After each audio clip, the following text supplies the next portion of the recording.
This is Dan Sheridan, and I'm looking at the market Tuesday, Jan 24, about 9:34, 9:35 Central. What do I see today? As I'm looking at I'm going to give you one strategy that looks interesting to me today. First, we'll take a quick look at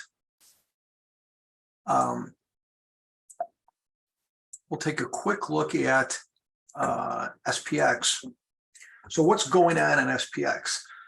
This week is more the appetizer to the big dinner next week. So what are you talking about, Dan? Next week, Jan 31 through Feb 1, you got the big kahuna, the Fed meeting, and that will be the first rate hike for the year. They're going to raise it a quarter. They're going to raise it a half a cent. Also next week is the CPI. Also next week is some of the big earnings ones, Apple's. It's a big potential week. Is it going to move the market 1,000? Come on. But you got some things cooking there, right? It's like July 4th coming up. Boy, that's got the opportunity for a lot of fireworks. Does it mean there's going to be a ton of fireworks in your neighborhood? No, but there's a good chance there will be some, right? And if you look kind of what's brewing the last 3-4 days in the market,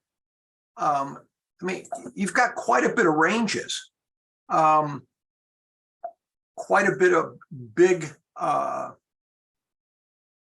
ranges in SPX. If you look at these candles here, Dan, what are you talking about?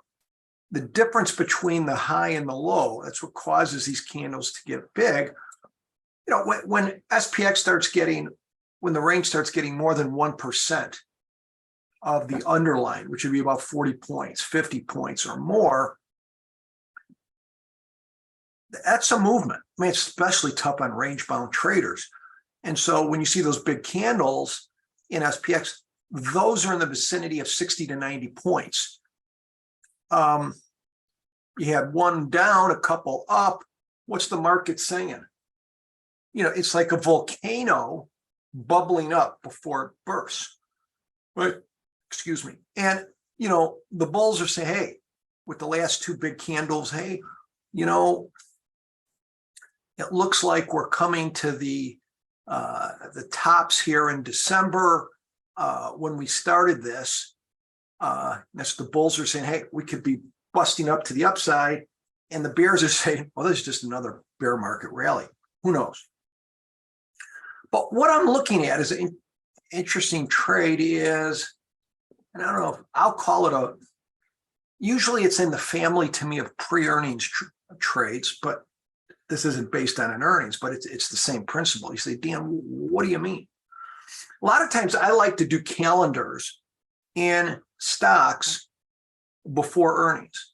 And I like to sell a duration that, maybe that won't be affected by earnings, and then buy a duration that will be affected. You say, well, what does that do? Well, the one you're buying, the volatilities will stay up, and the ones you're selling, volatilities will come down. So you don't have volatility risk on the calendar, but you have price risk. Now that's a mouthful. Let me give you an example of something I'm looking at in SPY. And SPY is going to be 10 times cheaper than SPX. So I'm looking at, let's say let me just tweak these strikes to get where we're at.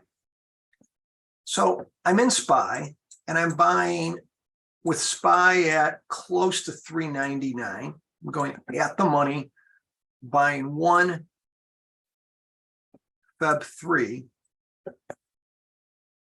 399 call at the money. I'm going to sell one Jan 31. That's a short-term calendar. What do I mean short-term?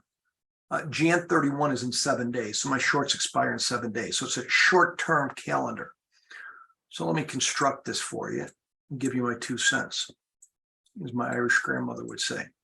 So the price is going for, let's say 209, 207, 209. Let's just lock it in at 210 so we can start this discussion. So the cost of this calendar would be $2.10, $2.10, it'd be $210. Now, what's interesting is you're saying, Dan, did you have breakfast today? I say, why? Somebody says, well, Dan, do you understand what you're doing? A, the graph looks a little weird. It looks kind of narrow. And it says you're buying a volatility at 21.4. And you're selling a volatility of 16.64. Hey, Dan, when you were at the CBO, didn't they teach you that you're not supposed to buy high, sell low? Oh, yeah, that's right. Well, why is it like that, first of all? Well, so I'm buying an expiration that will be affected by the possible volcanic eruption next week. What do you mean? Well, the Feb 3 expiration, will that include the Fed move? Yeah. CPI? Yeah. So that's why people are willing to pay more for these options of volatility. So, well, why is the Jan 31, I mean, today's Tuesday, that's next Monday's expiration, or next Tuesday, why is it less? Not the volatility means that much with options with a week to go, but why is it less? Well, if I sell the Jan 31 from now through Jan 31, are we going to have a CPI? No. Anything about the Fed? No. Any of the big earnings from next week? No. So nobody told the software that this volatility will probably stay high and this won't go too high, unless the market falls apart, or will go lower, right? So in reality, the graph that looks like it is probably more like this, much wider. Why? What I just said, right? And now the reality of this is, here's the reality of this. The reality of this is a, whatever this is, 6-day calendar that has price risk. But you're basically, so normally I'd like to do this at least a couple of weeks out, but what we're saying is, from a volatility point of view, I should be fine or even make money, but I have price risk. But the big price moves you're looking at potential are next week. So maybe I can kind of, like an airplane militarily, flying under the radar. I'm looking to fly under the radar here and get this off. Today's Tuesday, by Thursday or Friday. Okay, so you say, well, Dan, if you look at the Greeks, it's negative theta. Remember what I said? The graph is wrong.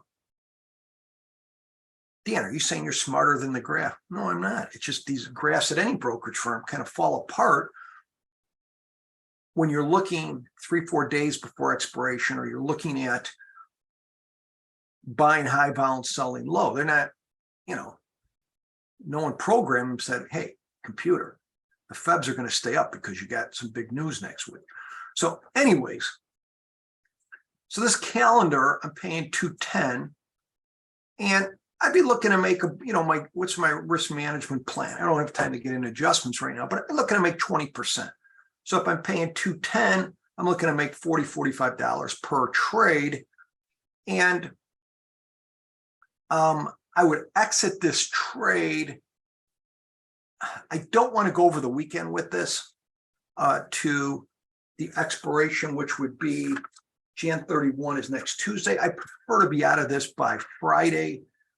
And if I'm not, I'll just, if it goes, realistically, what I'm looking for is maybe 20 to 25% profit. If we're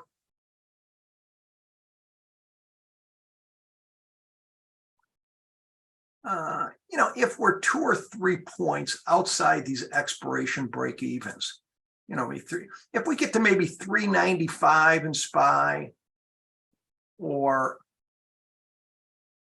or 403. Or maybe 390, yeah, somewhere around there.